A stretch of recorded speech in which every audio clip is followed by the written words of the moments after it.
LPU ప్లేస్మెంట్ల రికార్డులు సృష్టిస్తోంది. Final year student 2.5 కోట్ల ప్యాకేజ్ పొందుతున్నారు. 1700 మందికి పైగా ఎల్పియు స్టూడెంట్స్ 10 లక్షల నుంచి 2.5 కోట్ల ప్యాకేజెస్ పొందారు. విద్యా విప్లవం ప్రారంభమైంది లవ్లీ ప్రొఫెషనల్ యూనివర్సిటీలో. పొగాకు రైతులను ఆదుకోవాలని కర్నూలు కలెక్టరేట్ ఎదుట వ్యవసాయ కార్మిక సంఘం ఆధ్వర్యంలో రైతులు రోడ్డుపై బైఠాయించారు. కూటమి ప్రభుత్వ తీరుపై నిరసన వ్యక్తం చేసి రాస్తారోకో నిర్వహించారు. పొగాకు పంటను రోడ్డుపై వేసి ఆందోళన చేపట్టారు. పొగాకును కొనుగోలు చేసి రైతులను ఆదుకోవాలని డిమాండ్ చేశారు.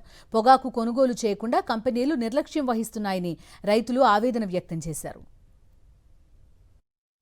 తక్షణమే పొగాకు కొనుగోలు కేంద్రాలు ఏర్పాటు చేయాలని రైతులు డిమాండ్ చేస్తున్నారు. మరింత సమాచారం మా ప్రతినిధి లోకేష్ అందిస్తారు. పొగాకు గిట్టుబాటు ధర కల్పించడంతో పాటు ఈ యొక్క ఉమ్మడి కర్నూలు జిల్లాలో కొనుగోలు కేంద్రాలను ఏర్పాటు చేయాలంటూ రైతు సంఘాలు పెద్ద ఎత్తున ఆందోళన చేస్తున్నారు. కర్నూలు కలెక్టరేట్ వద్ద రహదారిని దిగ్బంధించి తమ నిరసనను వ్యక్తం చేస్తున్న పరిస్థితి కనపడుతుంది.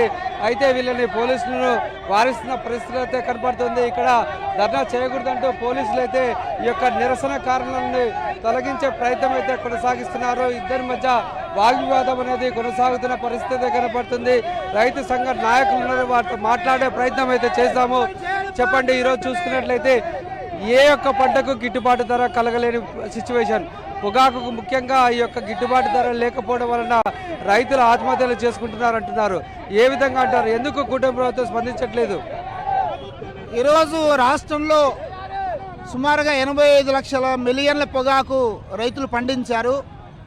అయితే ఈసారి పొగాకు పండించేందుకు పొగాకు కంపెనీల యొక్క ప్రోత్సాహం కానీ ప్రచారం కానీ చాలా బాగా పనిచేసింది. అయితే పంట పండిన తర్వాత పొగాకు కంపెనీలు ఏవైతే ఉన్నాయో ప్రైవేట్ కంపెనీలు రైతులు మోసం చేస్తూ ఉన్నాయి. పొగాకు కొనుగోలు చేయట్లేదు.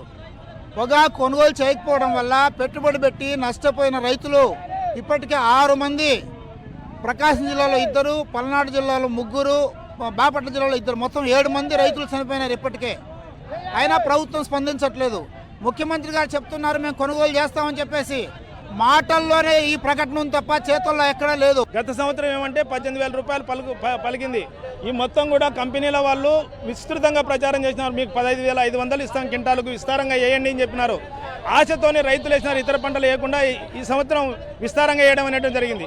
వేసిన తర్వాత మొత్తం కూడా కంపెనీలన్నీ కూడా ఉమ్మడిగా ఐక్యమై ఈరోజు రైతులను మోసం చేయడం అనేటువంటి జరిగింది. ఎన్నోసార్లు అర్జీలు ఇచ్చినప్పటికీ కూడా ప్రభుత్వం స్పందించినటువంటి పరిస్థితి లేదు.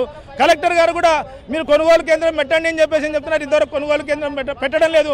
కాబట్టి ఇప్పటికైనా రైతుల దగ్గర, ఎందుకంటే చంద్రబాబు నాయుడు చెప్తున్నాడు, అట్లాగే వ్యవసాయ శాఖ మంత్రి మొన్న స్టేట్మెంట్ ఇచ్చినాడు, చివరి ఆకు దాకా కొంటామని అని అంటున్నాడు. ఇది ఎక్కడ కొంటున్నారు? చివరి ఆకు దాకా 273 కోట్లు విడుదల చేసిన అంటున్నారు. ఎవరికి ఇచ్చినారు ఆ డబ్బులు? ఎక్కడ ఉన్నాయని చెప్పేసి మేము అడుగుతున్నాం. ప్రభుత్వం చెప్పినప్పుడు కొనుగోలు ఎందుకు చేస్తలేరు సార్ కంపెనీ వాళ్ళు? మేము లక్షలు ఖర్చులు పెట్టి ఆత్మహత్యలు చేసుకునాల్సి వచ్చింది. ఏ కంపెనీ కాడికి పోయినా, ఏ రాజకీయ నాయకుడికి పోయినా వాళ్ళ టీడీపీ ప్రభుత్వాలు వాళ్ళవే తీసుకుంటున్నారు. మిగతా వాళ్ళు ఎవరు తీసుకున్నాడో లేదు.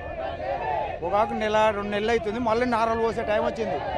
ఈడ పొగాకు రైతులు మేము ఈడ ఇంట్లో పొగాకు పెట్టుకుంటే ఉన్న అప్పులు ఇచ్చిన వాళ్ళు అప్పులు కట్టాలన్నా, మళ్ళీ ముందుకు పెట్టుబడి ఎట్లా పెట్టాలా? మేము ఈ పొగాకు ఇబ్బంది.